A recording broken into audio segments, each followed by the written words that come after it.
Hello and welcome back to Battle Blogs, a show where I take a look at the world of robotic combat, particularly the BattleBots brand.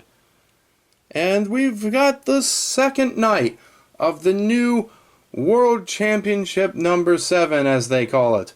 The first match saw Sawblaze versus Hypershock.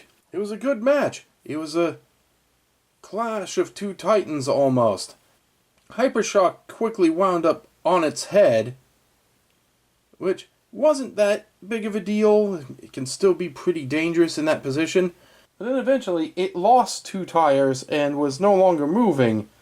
But that wasn't the biggest problem, as Hypershock wound up getting its hammer saw stuck inside of Hypershock, and they had to call the match to try to detach it. When they could not, it went to judge's decision and Sawblaze won. This sort of detachment job is not common in BattleBots, but which kind of makes this match pretty special. I also had to appreciate Will Bale's sense of humor with the bottom side of Hypershock saying, "Self-right? More like self-wrong." Showing a little bit of humor there. But humor does not win a BattleBots match. Next up we had Emulsifier versus Fusion. Fusion has a nasty habit of catching on fire. Well, this time was no exception. However, unlike previous attempts, Fusion actually won by judge's decision while still on fire. Valkyrie went up against Mammoth.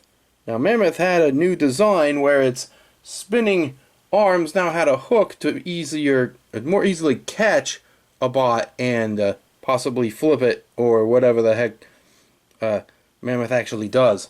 But those new arms wound up falling off, and Valkyrie wound up with a win in a not pretty, kind of awkward match, but a win is a win. Next up we had Whiplash versus Mad Catter. Now, Sawblaze's driver Jameson Go came on commentary during this match, which was kind of entertaining. We saw better driving from Whiplash, but Mad Catter was overwhelming when it came to power, and Whiplash's own weapon failed, or at least part of it, which led Mad Catter to get the opening to just gut Whiplash, knock it up in the air, and separate it from its batteries. Next we had Switchback coming back for its sophomore entrance, and with a brand new design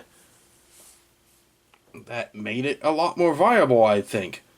Going up against the rookie Banshee, a lifting bot from what I can tell, with a nice Celtic edge. Now, I don't know if Banshee would have... I don't know how good Banshee is.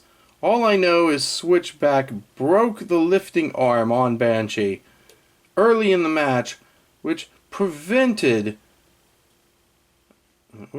Banshee from being able to lift any significant way. He couldn't get a grip, and that led to Switchback's win. Good for it. Next up, we had Big Dill versus Hijinks. Hijinks has been in the tournament for several years now. Big Dill, I think this might be its second, maybe third appearance.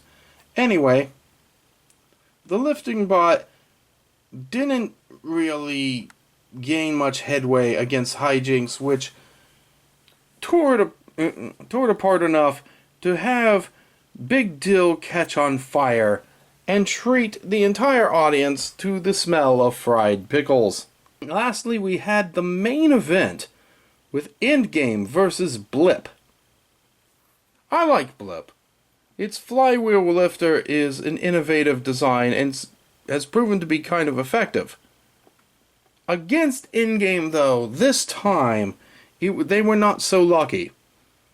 As early on, the piano keys like Wedge at the front of Blip were ripped off key by N-Game, and prevented Blip from getting any significant grip to be able to try to flip N-Game.